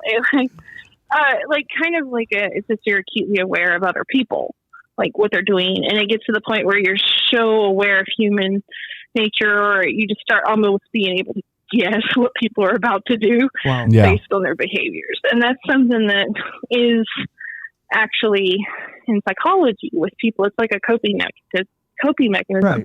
Yeah. Now, telling you as a story is that I think along with what Chris is saying, it's finding a community, reading, researching. It's also just practicing being aware of your own feelings, practicing being aware of your own tics and your own strengths and Right. weaknesses and things like that. You can learn Right. a lot about your own self. So it's like a willingness, and so, to give in and to actually want to get better at it and practice. That's amazing. yeah. That's fantastic. Yes, and it's it's like it's kind of like you do a lot of introspective work, Right. and then just figuring out. It's almost like you start with yourself, and then you start moving out as you go. Man, that's awesome. Wow. Do you got And any? you can also try going to different places that are old and kind of strong. I mean, like, if you ever went to Stonehenge, for example, I'm talking like places that, this has been here a long time. Right. There's a chance you could pick up something there if that's your intent. Right. There's all sorts of interesting things out there to kind of assist you if that's the path you want to go down. That makes sense. That does. That makes perfectly good sense. Mm-hmm. All right. So my last question. So you're like, thank God. Jimmy Church is coming on at 9 You guys o'clock. are okay.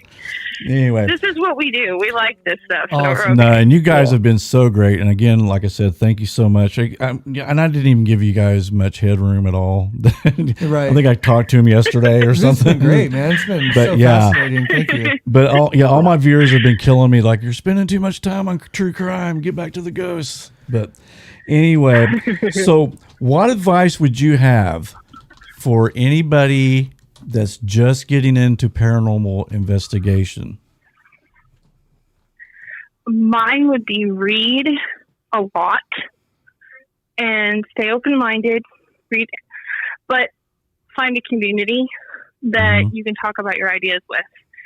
OPA is really good about it. I'm going to plug us because that Absolutely. was the people I came across before I even joined the team, that even with my own little skeptical believerness, they never rejected me. So I think finding people that you can talk about with, like what Chris is saying, but reading is one of the best things you can do, and just staying open-minded with whatever you do read. Absolutely. So, Yeah. Man, that's a hard act to follow, Chris. Chris, what do you think? That was great advice. What she said. Well, kind of, yeah. I would say, if you really want to go get into it, if it's not an OPA public event, go to like an event, when COVID lets us do more of this, that you can actually go and be with people who kind of know how to do this.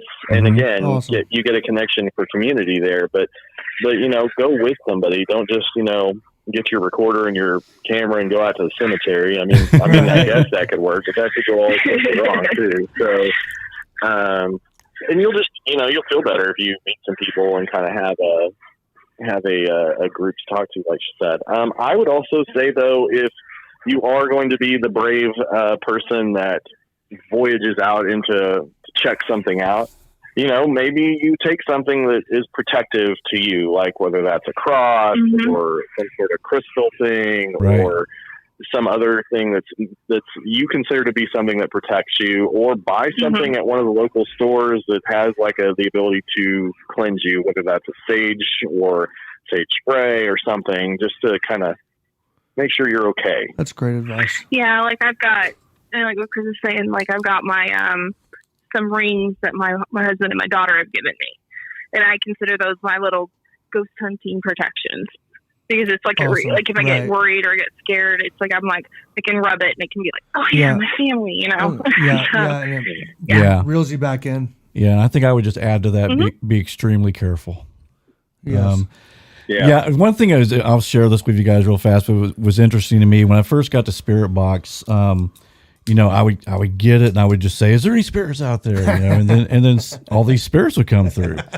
And what I didn't understand, and I talked to somebody in a paranormal field, and they said, "Keith, Stop, dude. stop inviting every spirit around There you. were like 1,000 like- of them. I'd never Yeah. even encountered a spirit. And I walk in his house and there's like freaking spirits everywhere. Yeah, so he told me, he said, he goes, just ask for spirits of the light, no negative energies allowed, that kind of thing, which I didn't know You that. already opened the door. I opened the door. Yeah, but dang. let me tell you an interesting experiment I did with the box. So I thought, I wonder if I don't invite anything, if I turn this on, will anything come through? And I turned it on, nothing. And then I did that for like 5 minutes, went around the house, nothing. And then I asked if there's any spirits around. As soon as you invite, man, boom. Well, of course. Yeah, but see, I didn't know that. Yeah, I'm sitting out there. I just thought this thing was just like, hey, willy-nilly, turn it on, there's spirits. Hey, It's I'm sitting out there as a spirit. but I invited, and when I did that, that's when I brought that entity in. I caught an EVP that said I'm evil, and it was or not an EVP, but a spirit box session. It said, and he didn't say it's scary. He just said I'm evil, and he was. Yes. And yeah, that's when I had to call Kathy to come out, and Kathy blessed my house and everything. Oh, man. But yeah, it's just, you have to be really careful and think about what you're inviting.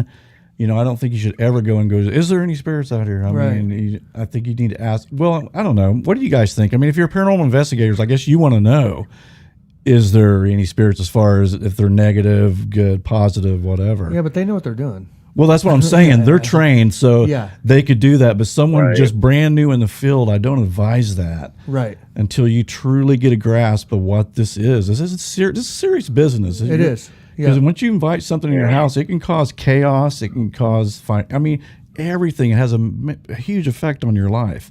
Oh yeah. And so you got to be careful. Man, and I'm glad you just said that. Thank you. Yeah, and I'm going to plug Tanya's store, which is actually local. Did you Cool. know that, Garrett? Awesome. It's in Mustang. It's called the Raven's Gate.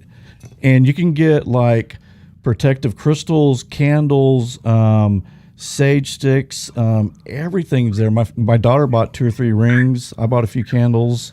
Cool, and man. She was really sweet. She gave me this stick, which I didn't know about, that you can burn. It works like sage. Cool. Awesome. And yeah, totally awesome. Do you guys have anything else you want to plug before we go, or?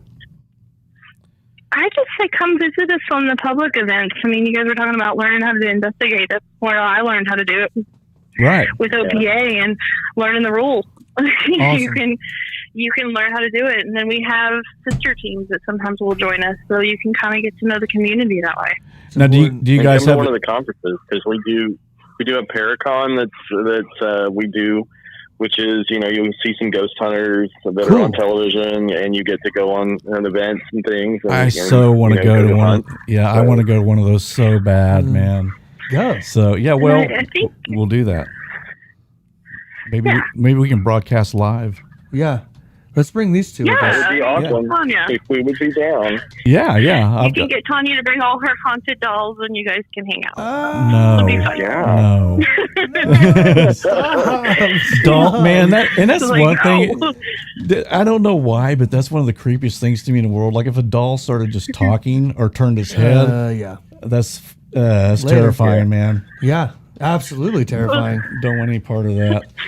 All right. Well, we've been talking to Chris Borthick. Am I saying that right, Chris? Yes. Okay. Yes, And- you are. Good job. All right. And Keisha Pratt-Officer. And they're both from the OPA. And do you guys have a YouTube channel or anything? Or is it OPA? Not yet. Just OPA. Cool. Yeah, just OPA. Yeah. Okay. And you can find I'm them just- on we're- Facebook. Chris and I are just quietly doing our Yeah. thing. Well, thank you for coming on our show. Thank you guys You so guys are much. seriously so awesome, man. That was really enlightening. Thank you so much. Yeah, I mean, No answered problem. Anytime, you guys. Awesome. answered a lot of questions guys. for us and my viewers as well. Very, very interesting. But again, thank you guys so much, and both of you guys have a great night. And Thank you. Yeah. and we'll talk to you soon, hopefully. All right. Thank you, everybody. All right. Bye. All right. Good night. Bye bye. What did you think, Garrett?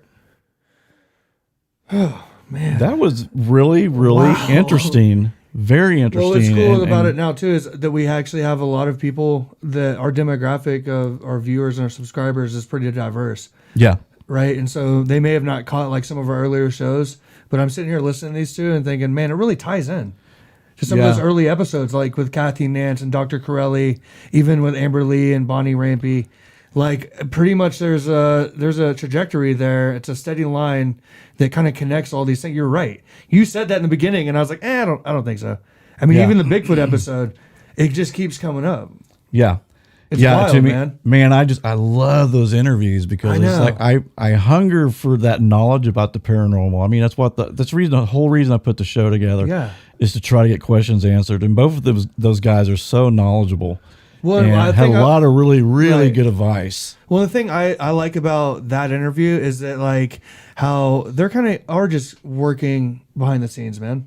Yeah. Like, you know, like you said, they're not like getting paid for that. No. It's actually taking time away from their families and their jobs. But they obviously really, really, really love it. Right. Like they love it so much. And that's what it takes. It does. It takes get good work done. Yeah, you've got to have passion for that, Right. man, to do that. And then to, like you said, you know, you have a day off and you got to got a drive case. 200 miles to Yeah. do a case and, you know, back to work Monday. Right. Yeah. You know, It's a job, man. It's a sacrifice. So it's awesome that they're helping so many families. Because one thing I was going to mention, which I've mentioned before, is just like back in the day when this all started for me, the paranormal thing still wasn't very popular.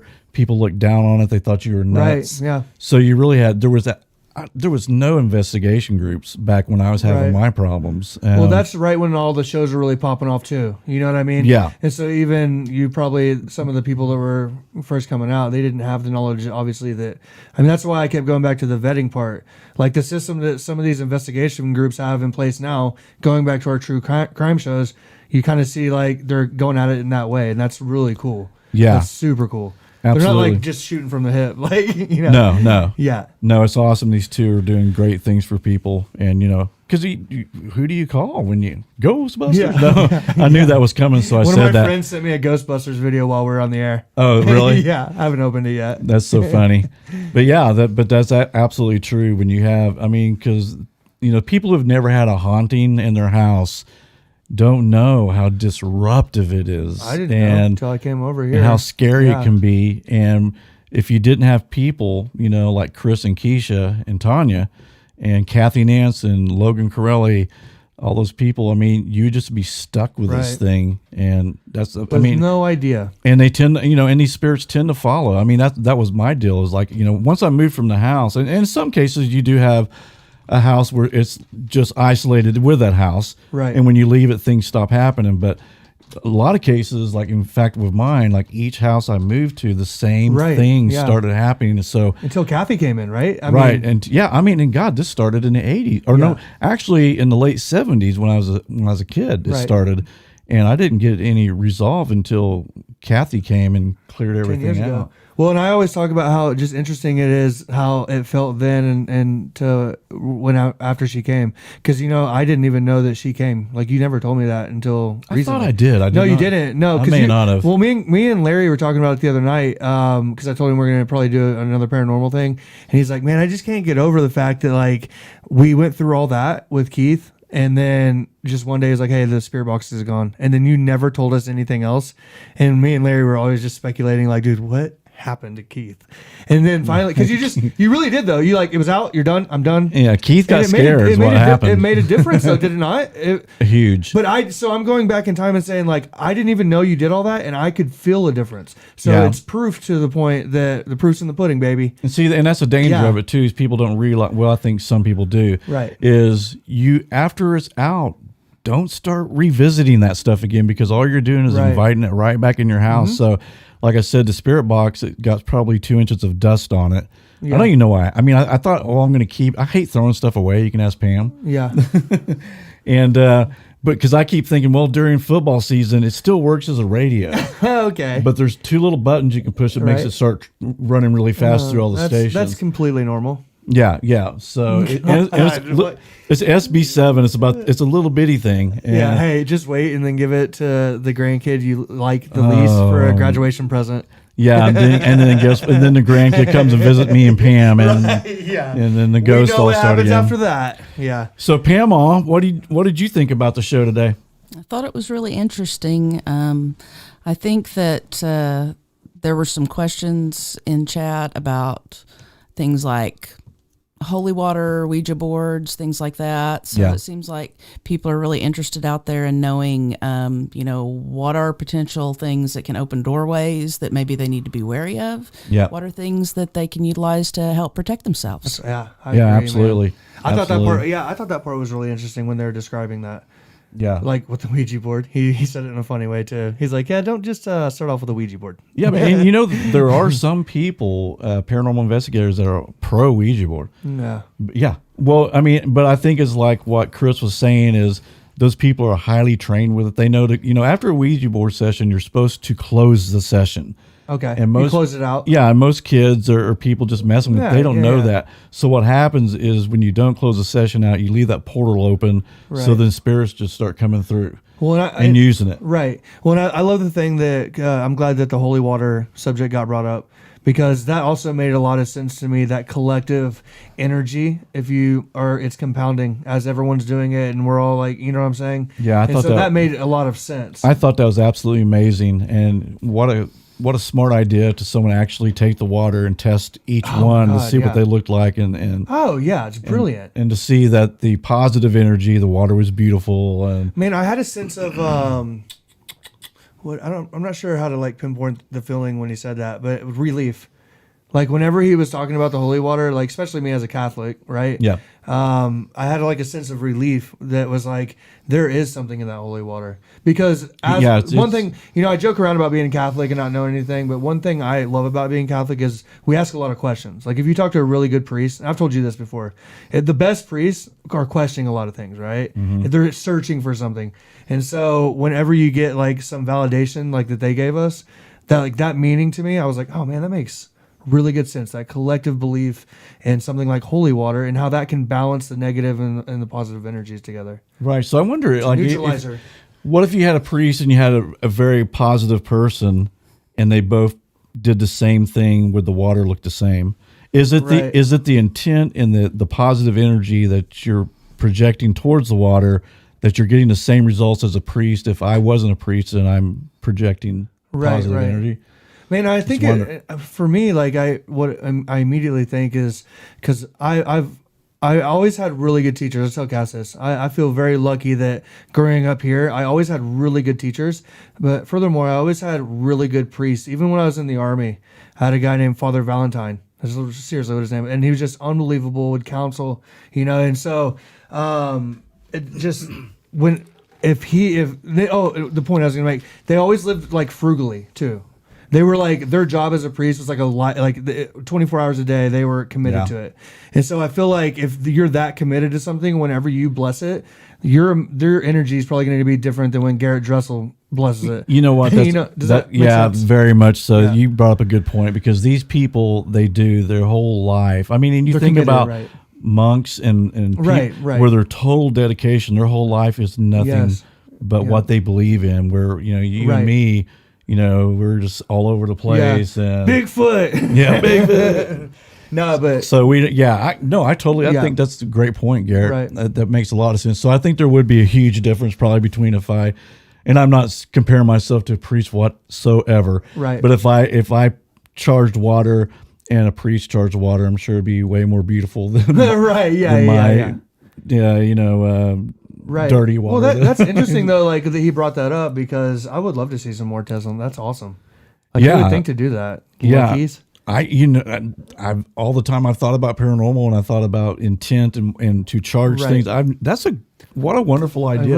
Right. That someone actually thought about doing that, and that they got results. Right. Well, and the thing I love about like this discussion board, it's a soundboard, you and I, right? Yeah. Is that I like literally every episode we learn something from somebody that we didn't know previously. All the time. Freaking And- awesome, dude. And it's stuff that you adapt. Thank you for bringing me in. You're welcome. I love it. I'm glad you're here. I'm Really, glad you're here. it's amazing. But let's talk about our next show. Oh my God. Man, talk about going to this show. You guys cannot miss we're going to probably do 3 episodes. I bet it turns into more. I'm putting my money on more. It might. Yeah. It actually might. I spent probably close to 4 hours just on one of the murders, coming up with slides, coming up with a narrative for it. Right. And as I was getting into it, I thought, I'm not going to have this ready by Thursday. Right. But I'm going to try. And what I say? But I'm going to try. What did I say? The show must go on. The Keith. show must go on. You will be ready. So yeah, this Thursday we're doing the Zodiac killings. I don't know if you guys are familiar with that, but in the late '60s, out in the Bay Area in Vallejo, Venetia, California, all these murders started, and this guy started sending letters and cipher codes to the news agencies. Like they sent one to the San Francisco Chronicles, and they had these codes. And we'll talk about that too on the show. Is about a month ago they finally solved one of these ciphers that he had. Right. Yeah. It took 52 years. It's unbelievable. It was absolutely, I hate to say brilliant, but it was. They figured out what it was. It was a code inside a code, and then you decipher. No, that's brilliant. Let's just, Yeah, I mean, that's you know absolutely what I'm saying? brilliant. Like, right, because of, first, even I thought for a while, I thought, I bet it's guys just messing with them and it doesn't mean anything. Right. But they finally did break that code just a few weeks ago. Unbelievable. And the wording of it is exactly how this guy spoke in his letters, because he would write letters as well. But just totally fascinating case. It's a horrible case.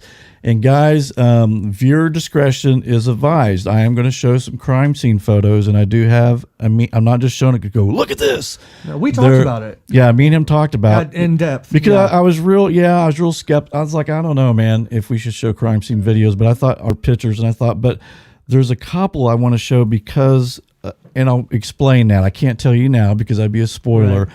but there's a reason for these photos. Well, let me say, this is nothing you haven't seen on Netflix. Absolutely this is nothing not. you haven't seen in National Geographic. Or, Yeah.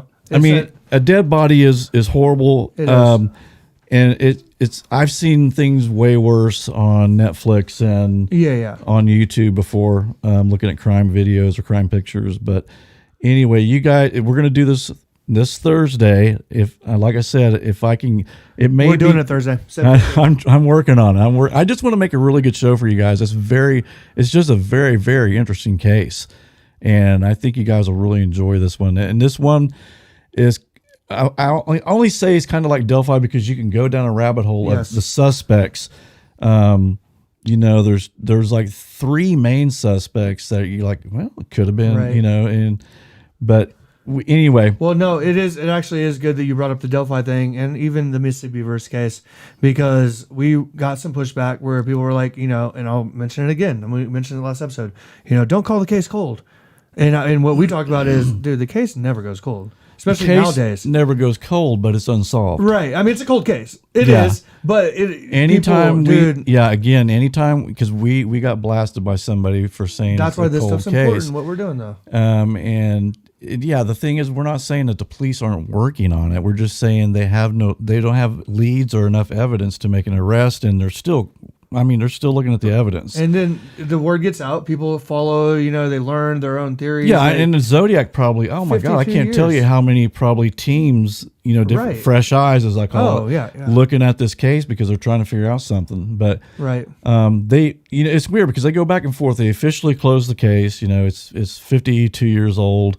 But I still hear people who have put tips in, or I've read about it, I should say, and that the detectives were receptive on taking in the tips. And even on some of it, there's like one murder that happened in Riverside, which I think was connected with the Zodiac, that they think they know who it is, but they're keeping it close to the vest. They're not releasing any information. Because in my opinion, if you solve the Sherry Joe Bates case, right, you solved Zodiac. Which I believe if you solve the Delphi case, you solve Evansdale. Yeah. So that's crazy. Right. So anyway, guys, tune in for that. We're going to do that Thursday, 7:15. Can I say, Garrett, if I have it ready? No. God, another great show, dude. Another great show. Awesome, man. That was a lot of fun. Thanks again to Chris and Keisha. Yeah, very much so. And thank you guys so much for showing up tonight. We really appreciate it. Like I said, we're going to still try to have that paranormal aspect where we're going to try to get 2 shows a week, one paranormal if we can, and then one on true crime. Now I might say next couple of weeks we're not going to though. With the Zodiac, with the Zodiac, that's going to be back after show after show after show, because there's so much information for you guys to take in.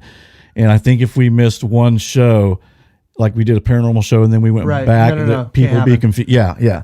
I think it confused Well, people. let me speak for some of our viewers right now, okay? Because I think we got probably people from the paranormal crowd in watching tonight as well. Is that I come into this stuff like pretty naive, like I'm familiar with it, but I get here and I'm like, you and Dylan, like Pam, like we're all just sitting around talking about it. I'm not gonna do any spoilers because you know way more than I do. I will only say this: is that once we start going down the rabbit hole, you know how we are. Yeah. So you guys buckle up. Yeah, it's definitely Buckle up. it's definitely going to be. My mind was blown when I walked in here and you guys were telling me some of the stuff. Yeah, What? It's definitely going to be a 3-part show, and it could even be 4. But I'll try to keep it where because I want to keep people's interest as well. I don't want to drag it out to the point where they're like enough already with Zodiac. But that's why we might not have a paranormal episode. For yeah, the time being, guys, we because- probably won't. yeah. And also, I was going to tell you, we are going to be probably moving around 1st of March. New you think, studio. Pam? And we're going to have a brand new studio, and it's going to be a wonderful thing. So hopefully we're going to be able to stay on track with that move. I hope that we can maybe one of the first things we can do is set up our studio and keep rolling, keep the momentum going with you guys. Because we can't leave them hanging if this happens during a Zodiac or a Manson thing. We'll get it done. And the Manson thing's going to come up, and that's another one. Like I said, I'm going to really work This hard might on. just be the last thing What's we move. unsolved about Manson? What's that? What's unsolved about Manson? There's nothing. great question. There would be people that argue with you because there's a lot of people that don't believe Charlie Manson was involved with those murders. That he didn't say anything to order anybody. I didn't say anything, man. Yeah. And he's such a crazy little dude. He goes back and forth. He goes, I may have told him. I may have said, I may have indirectly been involved, but he won't, Oops, my bad. yeah. But no, there's a whole bunch and these people have heard it before. Like there's a drug theory that it was just a big, they were going to go to the Tate house and rob a bunch of drugs from a dealer that was supposedly coming to the Tate house that night. Right. And because Tex owed a lot of money to a couple of biker gang, and Charlie was scared about that biker gang retaliating and coming to Spawn Ranch and just wiping them all out. So that's one theory. And then there's others about him being a CIA agent. On acid. Well, yeah. So like I said, it just goes down a rabbit hole. But anyway, hey, I want to thank everybody again. For sure. Thank you very much. Thank you, guys. And we will see you Thursday. Or will we, Garrett? Will I have that ready? You will see us Thursday. Ah, boy. All right. Good night, everybody. Night.